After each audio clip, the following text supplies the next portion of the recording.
හරිද අපි දැන් වාහනේ ස්ටාර්ට් කරගන්න බෑද නේද? දැන් එහෙනම් වාහනේ ස්ටාර්ට් කරගන්න කලින් මොනවද කරන්න ඕනේ? වාහනේ ස්ටාර්ට් කරගන්න කලින් මොකද කරන්න ඕනේ? ගියර් එක නියුට්‍රල් කරගන්න ඕනේ. නැත්නම් වාහනේ යන ගියරට දාලා ස්ටාර්ට් කරොත් මොකෝ වෙන්නේ? ස්ටාර්ට් නම් ඉස්සරහට. ඒ කියන්නේ වාහනේ අපි යන ගියරකට දාලා ස්ටාර්ට් කරොත් මොකෝ වෙන්නේ? ස්ටාර්ට් වෙච්ච වාහනේ ඉස්සරහට පැනලා යනවා.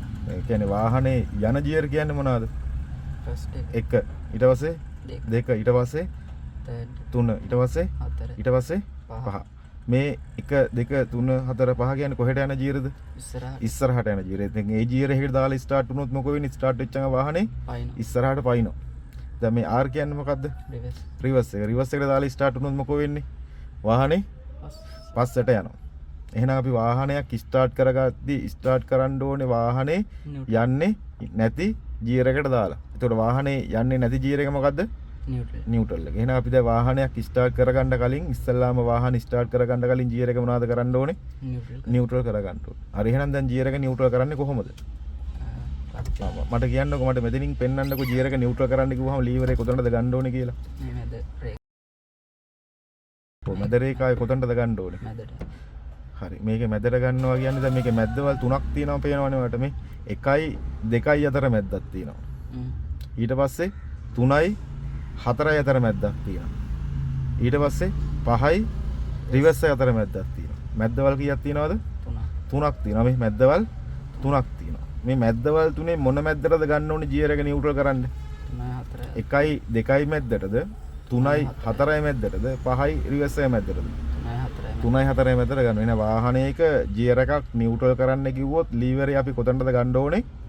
3යි 4යි මැද්දට ගන්න ඕනේ. එතකොට 3යි 4යි මැද්දට ආවයි කියලා කොහොමද අපි දැනගන්නේ? දැන් මේ ජියර් ලීවරේ 3යි 4යි මැද්දේ දිනනවා කියලා කොහොමද අපි දැනගන්නේ? දන්නේ නැහැ. හරි. හරි මට පෙන්වන්නකෝ ජියර් එක නියුට්‍රල් කරන්න කිව්වහම ලීවරේ කොතනද ගන්න ඕනේ කියලා. මෙතනින් පෙන්වන්න මට ඇඟිල්ලෙන්. කොතනද ගන්න ඕනේ? ඔව් නියුට්‍රල් කරන්න කිව්වම කොතනද ගන්න ඕනේ? කොතනද ගන්න ඕනේ? මෙතනට කියන්නේ 3යි 4යි මැද්දට ගන්න ඕනේ. හරි ඇඟිල්ල තියාගෙන ඉන්නකෝ. ඔය ඇඟිල්ල තියාගෙන ඉන්න තැන ඉස්සරහටයි පස්සටයි කට්ට කීයක් තියෙනවද? ඉස්සරහටයි පස්සටයි කට්ට දෙක. කට්ට කීයක් තියෙනවද? දෙකයි. කට්ට දෙක කොහොම පෙන්වන්නද කට්ට දෙක තියෙන? හරියට තියලා පෙන්න ඇඟිල්ල තියලා පෙන්නන්න හරියට. ඒකයි මේකයි. ඒතර මැද එක මොකද? කට්ටක් නෙමෙයිද? කටු තුනක් තියෙනවා. මතක තියාගන්න ජීර් තියෙන ඕනෝ වාහනයක ජීර් තියෙන ඕනෝ වාහනයක කාර් එකක් හරි වෑන් එකක් හරි බස් එකක් හරි ලොරියක් හරි මොකක් හරි වාහනේ ජීර් තියෙන වාහනයක් නම් මේ ජීර් ලීවරේ ඔයාට ඉස්සරහටයි පස්සටයි තල්ලු කරන්න පුළුවන් කට්ට කීයක් තියෙන්නේ? කට්ට 3යි තියෙන්නේ. හරි. ඔයාට මේ ජීර් ලීවර් ඉස්සරහටයි පස්සටයි තල්ලු කරන්න පුළුවන් කට්ට කීයක් තියෙන්නේ? කට්ට 3යි තියෙන්නේ. ඔය කට්ට 3 කීවෙනි කට්ටද නියුට්‍රල් එක? කීවෙනි කට්ටද? කීවෙනි කට්ටද? ඔය කට්ට 3 කීවෙනි කට්ටද නියුට්‍රල් එක? ඇඟිල්ල පෙන්නන්නකෝ. කියලා. ඔව් කට්ට කීයක් තියෙනවද ඉස්සරහටයි පස්සටයි? 3යි. කට්ට 3යි. කට්ට 3 පෙන්නන්න හරියට ඇඟිල්ල දීලා. ඒකයි. ඇඟිල්ල එහෙම මේකයි. යා කට්ට 3යි. කට්ට 3යි. කො හරියට පෙන්නන්න අයිත් ඇඟිල්ලෙන්. මේකයි.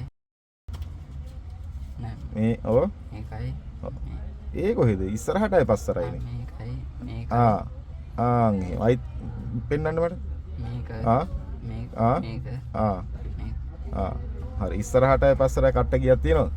කට්ට 3යි තියෙන්නේ. කට්ට 3 කීවෙනි කට්ටද නියුට්‍රල් එක? කීවෙනි කට්ටද? මැද්දක ඉඳලා ගණන් කරන්නේ නැහැ නේ කවදාවත්. මෙතන ඉඳලා ගණන් කරන්නේ. කොහෙන්ද ඉඳලා ගණන් කරන්නේ? මෙතනින් පටන් ගත්තොත් 1 2 3. මෙතනින් ගණන් කරොත් 1 2 3. කොහෙන් ගණන් කරත් කීවෙනි කට්ට දෙන්නේ? දෙවෙනි කට්ට, මැද කට්ට. එහෙනම් මතක තියාගන්න වාහනයක් ගියර් නියුට්‍රල් කරන්නේ කොහොමද කියලා. හරි. හරි එහෙනම් පාගන්න ඕක ක්ලච් එක අඩියට. ක්ලච් එක පාගලා ගියර් එකට අත ගෙනල්ලා ඉස්සරහටයි පස්සටයි කට්ට කීයක් තියෙනවද? ඉස්සරහටයි පස්සටයි කට්ට කීයද තියෙන්නේ? කට්ට 3යි තියෙන්නේ. එහෙනම් කට්ට 3 කීවෙනි කට්ටද නියුට්‍රල් එක? දෙවෙනි කට්ට. එහෙනම් ඔයාලට කරන්න තියෙන්නේ අතර තේරෙන්න ඉස්සරහටයි පස්සටයි ඔහොම දාන්න. හෙමින් සැරේ. දැන් අතර තේරෙන කට්ට වැටෙනවා. ඔන්න ඔහොම. ඔය වැටෙනවා තේරෙනවා කට්ට 3ක්. ඔය චක් චක් ගාලා වැටෙන්නේ. ඇහෙනවනේ සද්දෙත්. ඔය කට්ට 3ක් වැටෙනවා. ඔය කට්ට තුනේ කීවෙනි කට්ටද නියුට්‍රල් එක? ආන් එහෙම. අයිත් නියුට්‍රල් කරගන්න ගියර් එක. නියුට්‍රල් කරගන්න. ආ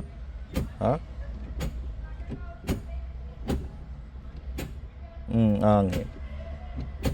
අයිත් නියුට්‍රල් කරගන්න ගියර් එක. ආන් එහෙම. තව එකපාරක්. ආන් එහෙම. තව එකපාරක්. ආන් එහෙම. තව එකපාරක්. ආන් එහෙම. තව එකපාරක්. ආන් එහෙම. තව එකපාරක්. ආන් එහෙම. හරි. එහෙනම් මතක තියාගන්න ඕනම වාහනයක හරි ගියර් තියෙන ඕනම වාහනයක මේ ගියර් ලීවරේ ඔයාට ඉස්සරහට අය පස්සට තල්ලු කරන්න පුළුවන් කට්ට කීයේ තියෙන්නේ? කට්ට 3යි තියෙන්නේ. කට්ට 3 කීවෙනි කට්ටද නියුට්‍රල් එක? දෙවෙනි කට්ට. අයිත් එකපාරක් නියුට්‍රල් කරන්න පෙන්නන්න. ආන් එහෙම. හරි. තව ක්‍රමයක් තියෙනවා නියුට්‍රල්ද කියලා බලන්න. හරි ඒ ක්‍රමය තමයි මොකද්ද? දෙපැත්තට හොල්ලලා බලනවා මෙහෙම. මේ දෙපැත්තට හොල්ලලා බලන්න පුළුවන්. හැබැයි ඒක පොඩ්ඩක් සාර්ථක ක්‍රමයක් නෙමෙයි. පාගන්නකො. දැන් මේ නියුට්‍රල් එකේනේ දැන් තියෙන්නේ. මේ දෙපැත්තට හෙල්ලෙනවා. දැන් ඔක අපි ගියර් එකකට දාන්න මොකක් හරි ගියර් එකකට දාන්නකො. දැන් ද හොල්ලලා බලන්නකො. මොකෝ වෙන්නේ? හෙල්ලෙනවා. අර හෙල්ලෙන ප්‍රමාණය අඩුයි.